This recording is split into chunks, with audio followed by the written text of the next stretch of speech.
professional traits. Q13, what is your socioeconomic status? Aren't we all aristocrats?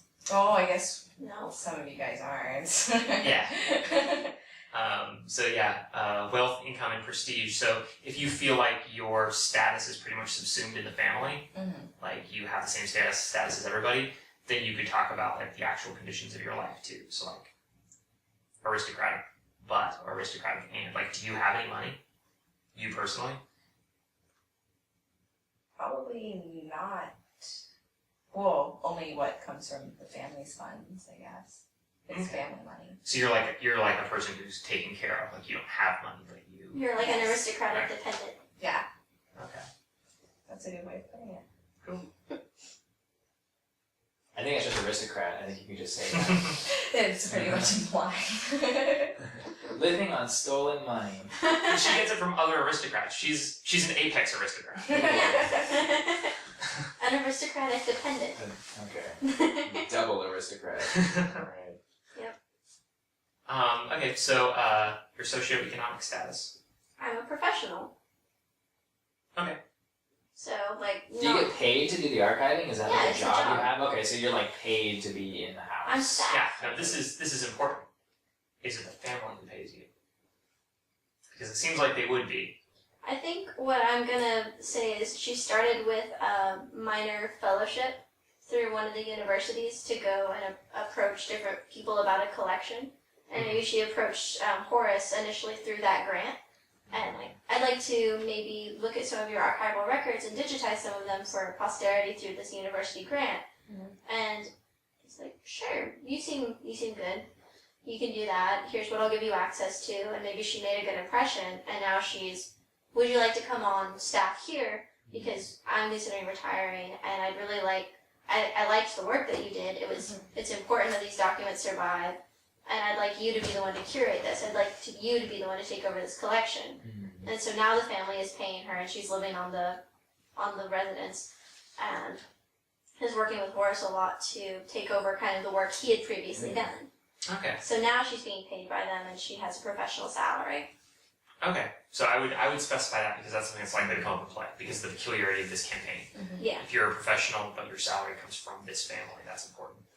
I almost see the family like dangling fellowships out with weird like guidelines to attract a certain kind of people who they would enjoy for these positions. You know, like, oh, we're looking for somebody who wants to archive in the dark and doesn't mind creepy weirdos in the corner. You know, like not that explicit, but kind of looking. Assuming this person knows they're looking for an heir. Yeah, So, you know, they're going to be hunting for the right person. So. Make students jump through hoops and new graduates jump through hoops so they find the people who are willing to put up with it. So like you might not even know, you might have thought that it was your idea to contact them, but it's like, you know, you fit the mold kind of thing. Yeah. Okay. And I like the idea of her having like an initial like position where she wasn't paid by this family and then being offered one. Like an Because evaluation period. Because they're bringing her in. Like, before she even realized that they're getting her in the family, they're getting her on the grounds, they're getting her on the dole. Yeah. And so now it's like, her life is more and more about them. Socioeconomic status.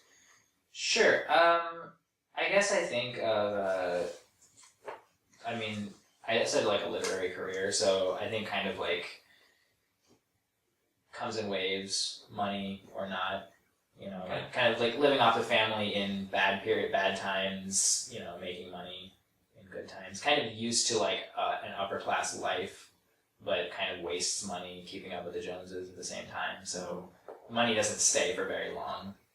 Okay. Fluctuating upper class. So basically, like, as an established member of the family, you don't have to worry about money. But your personal money comes and goes. Yeah, so, yeah. Exactly. Okay.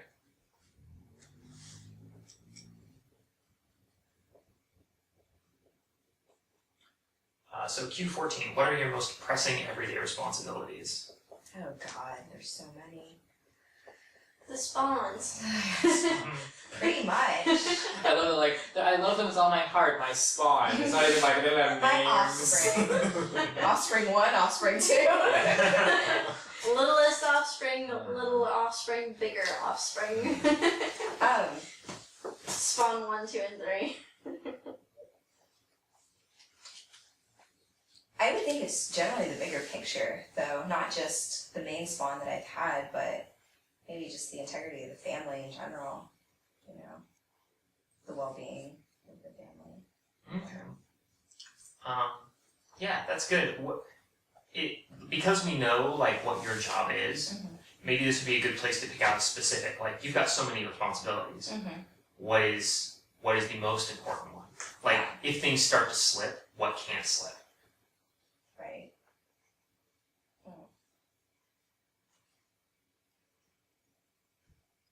Maybe spawn B is the most promising.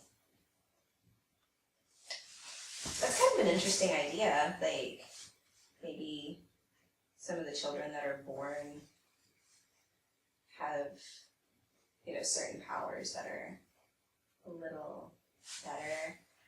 Well, and they're not vampires yet, so they're not. Right, they're just babies. But actually, this raises a question: like, how do the politics in this house work? Like, given an opportunity or given a choice, are you like the good daughter who's going to help the favored children of, let's say, Agnes's line, or are you concerned about the future enough that your kids should come first? Right.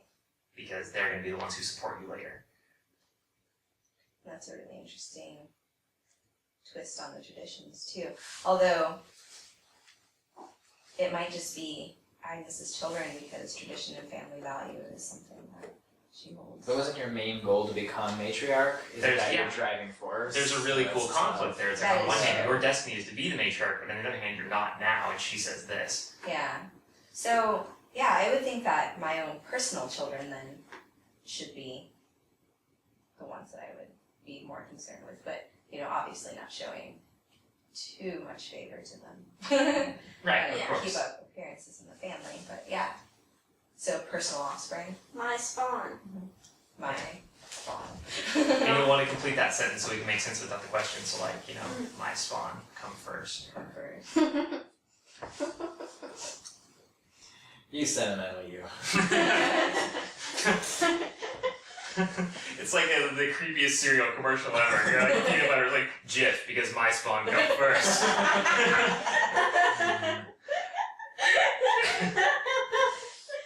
Oh man. Let's see.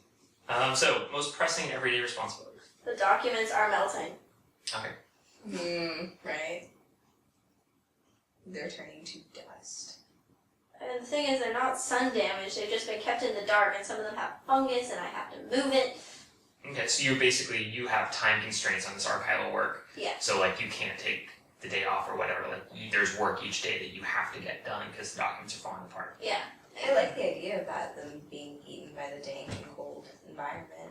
Yeah, we live near a seashore, there's salt damage, there's acidic damage, Mold. there's mold, there's issues with damp, and this is parchment and vellum, and could be eaten by the mold. Yeah. So, like, there are documents that are literally going to decay if I don't keep moving on this. Like, they've got a lifespan of maybe another 5 years, but there's hundreds of them, so. I just imagine your character like, why can't we just move? Why do we have to be here?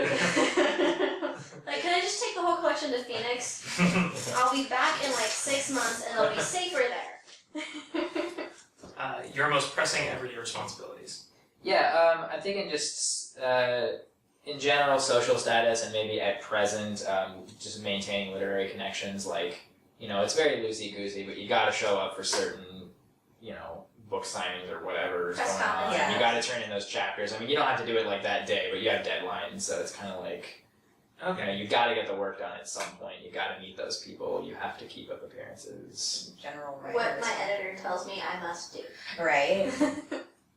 I kind of like the idea that, like, your personal responsibilities are defined by a bare minimum. Like, it's not so much that you have to get the work done, it's like, you have to get enough of the work done that they'll get off your back. That's why I wrote literary connections. I mean, like, it's all about relationships. You have to maintain these relationships with people, and it's like to get social favors for people to think you're, you know, Doing the work. good, like. Make the editor think the novel is coming. Exactly. Yeah. Like, exactly. That's exactly it. Okay, So the bare minimum. cool. So, literary connections. Alright, Q15. Describe your most useful education and or skills. Oh my god.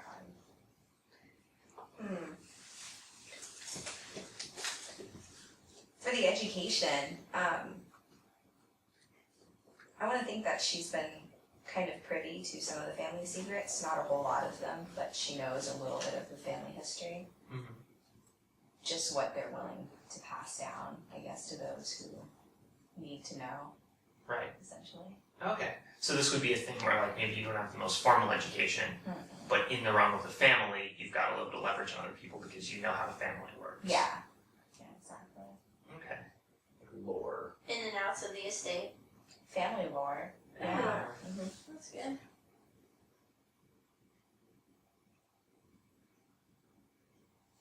Okay. Your most useful education and/or skills. Well, I'm here being an archivist. Right? It's like I'm this degree that I have that you hired me for. This might be actually a good place to specify the degree since your character is an academic. Yeah, I'm actually writing them down as we speak. I'm giving her a bachelor's in history, a master's in pre-revolutionary American history, and a master's in archival studies. Most useful education and/or skills. Sure. So I thought kind of stubborn and more appearance-based, probably doesn't have the desire to go all the way through school. So generally more self-taught, like I'll learn it if I need to know it. And that's kind of, I guess, a useful skill, but not really formally educated, you know. Okay. And then the skill, I just thought, generally gets by on like charm. It's Okay. kind of glossing over all of these holes in life with charm. Okay. Cool. Yeah, I like that idea. Like you were talking about the literary connections. Like his primary method of getting through these things is turning it into a personal thing. So that's cool. Got like a silver tongues kind of skill. Nice. Okay, so question 16. Who are your most useful contacts?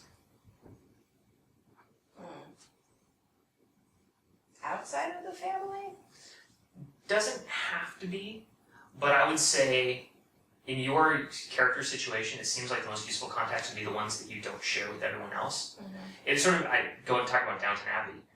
If you had a particular connection with one of the servants, or like Right. someone else who's not in the family lives in the grounds, or it could be that you've got a strong ally in the family. Yeah, that would be pretty cool. I like the tie with one of the servants, like maybe my handmaiden and I are really close.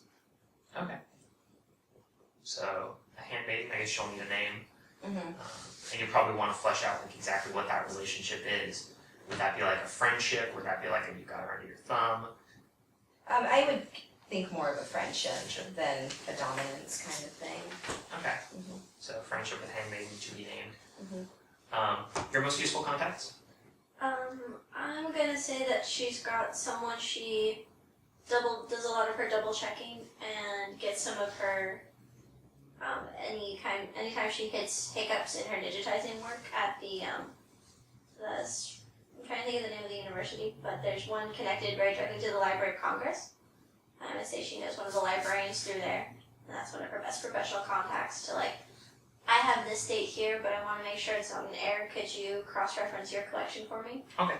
So I'm gonna name this librarian at some point, but librarian at the Library of Congress who helps me double check my collection and uses the same software I do. Strong. Okay. And my thesis advisor from my master's project. Okay. Cool. Thesis advisors, they're important. Useful contacts? Yeah, so I kind of thought like, you know, the literati and socialites are one, and the other is sort of the drug underbelly, like kind of a criminal element. Not deeply connected, but, you know, knows these people who can get things done not the right way. Okay. We should probably, but because Pick one. well, it depends on what direction the campaign's going. Yeah. Because so if we're talking about like a large scale, like if we were going to play this game like session 1 is year 1, session 2 is year 2, like that, then I can see maybe like the big names are going to be a bigger deal because there's going to be like potentially travel, there's going to be like investments and things like that. If this is going to be like session 1 is night 1 and we're going to do it like that, then it seems like knowing somebody who is like got some contraband for you or knows what's going on the street is more valuable than knowing like a big, you know, like somebody who can't really help you in the immediate situation because it's like in the house on the land.